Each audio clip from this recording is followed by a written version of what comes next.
दुकान में भाई साहब, दुकान के अंदर तो जितना सामान आएगा और जितना सामान बिकेगा वो पैसा सर्कुलेशन में जाएगा तो जीडीपी बढ़ती है। अगर आप स्कूल में पढ़ते हो, सरकारी स्कूल में पैसा खर्च नहीं होता है, जीडीपी नहीं बढ़ती है।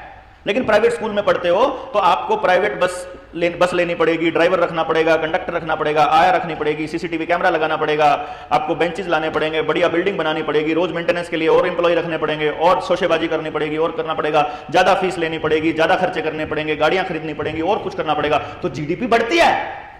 यानी प्राइवेट स्कूल जीडीपी बढ़ा रहा है, सरकारी स्कूल जीडीपी घटा रहा है। खेती में अगर आपके हैं, हाँ, इसीलिए सरकारी खत्म हो रहे हैं, प्राइवेट बन रहे हैं। अगर सरकारी अस्पताल में जाओगे तो वहां पर अगर वैद्य जी गांव में होंगे, वो बता देंगे आपको कि किचन में ये सामान रखो, इससे बीमार नहीं पड़ोगे, ये वाली चीजें खाओ, ये वाली चीजें नहीं खाओ, ये ठीक रहो तो आप ठीक रहोगे। आपको पेट में दर्द हुआ, अगर आपके पास देखो, अगर आपके पेट में दर्द हुआ और आपने कहा, क्योंकि टेलीविजन में रोज की रोज ये आ रहा है, डालो इसमें, डाल दो, गर्म है, हाँ ठीक है डाल दो, अगर इनमें भी डाल दो। मान लो आपके पेट में दर्द हुआ, आपके गांव में 4 वैद्य हमने तैयार कर दिए जनता सरकार मोर्चा ने।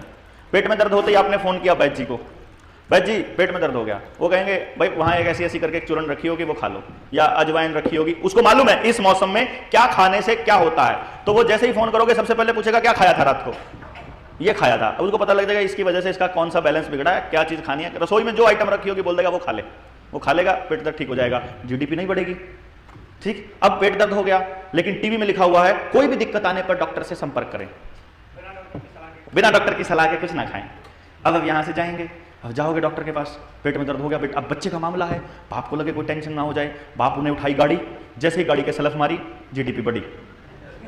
ठीक, डॉक्टर के पास आए, डॉक्टर की पर्ची कटेगी 500 रुपए की, जीडीपी बढ़ी।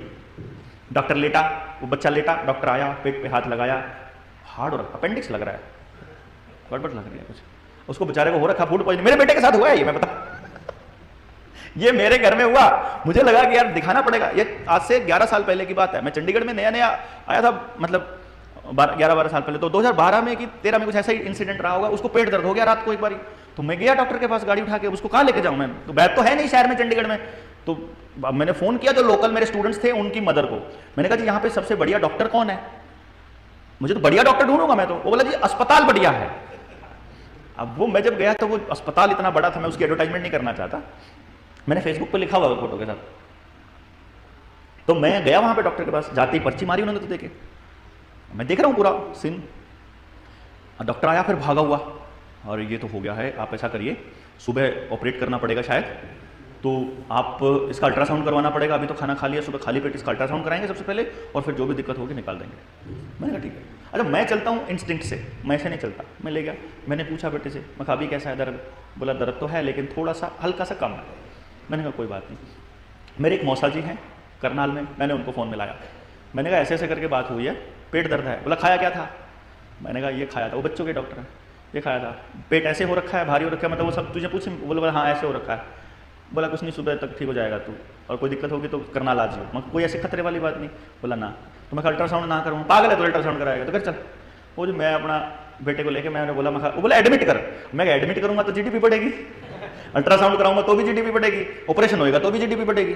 सुबह उठे हम, सुबह उठ के बाद मैंने तो फिर और क्या किया, सुबह उठा बेटा तो एकदम फिट था, तो मैंने कहा ये तो, लेकिन फिर भी वो बाप था ना मैं। अब और कोई अगर मैंने आयुर्वेद पढ़ी होती, मुझे वो चीज़ों का बाद में पढ़ी, अब पढ़ी, अब मेरी घरवाली अब पूरा आयुर्वेद समझ रही है, अब उसको मालूम है ये दर्द इतने टाइम में ठीक हो जाना है, कोई टेंशन नहीं, अब रिलैक्स है, एकदम मस्त है। लेकिन उस टाइम पे नहीं थी इतनी समझ इन चीज़ों के बारे में जानने की, तो मैं टेंशन में कि कहीं पेट में कोई इन्फेक्शन ना हो जाए। वो जो पढ़े लिखे लोग होते हैं, सो कॉल्ड पढ़े लिखे, हम भी पहले अपने आप को ऐसा समझते थे, तो हम थे कि हमसे ज़्यादा तो हमारे गाँव का कॉमन सेंस जिसका जिंदा है वो बुजुर्ग को ज़्यादा नॉलेज है। हम गधों ने तो सिर्फ किताबें पढ़ी हैं, हमने तो डिग्रियां इकट्ठी कर ली, पता चलता है डिग्रियों का तो काम सिर्फ नौकरी का और कुछ है ही नहीं, जिंदगी में तो डिग्री कहीं काम आनी ही नहीं। अब यहाँ आप लोग बैठे हो, आप लोग डिग्री देख के थोड़ी बैठे हो, है ना, उस चीज की समझ मेरे को ज्यादा है, जिस चीज का तजुर्बा ज्यादा है वो मेरे से ले लो, जो आपके पास ज्यादा है मेरे को तो होना तो ये चाहिए। ज्ञान के ऊपर कोई सर्टिफिकेट का कौन सा मतलब है यार।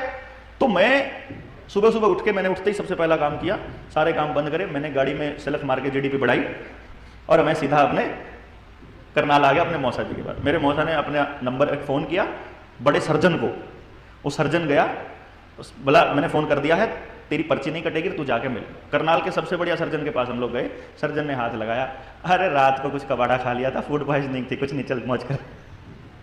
मैंने कहा रात काट दिया था अपना तो बेटे, बढ़ गई थी जीडीपी, क्योंकि उसी से बढ़ेगी भाई।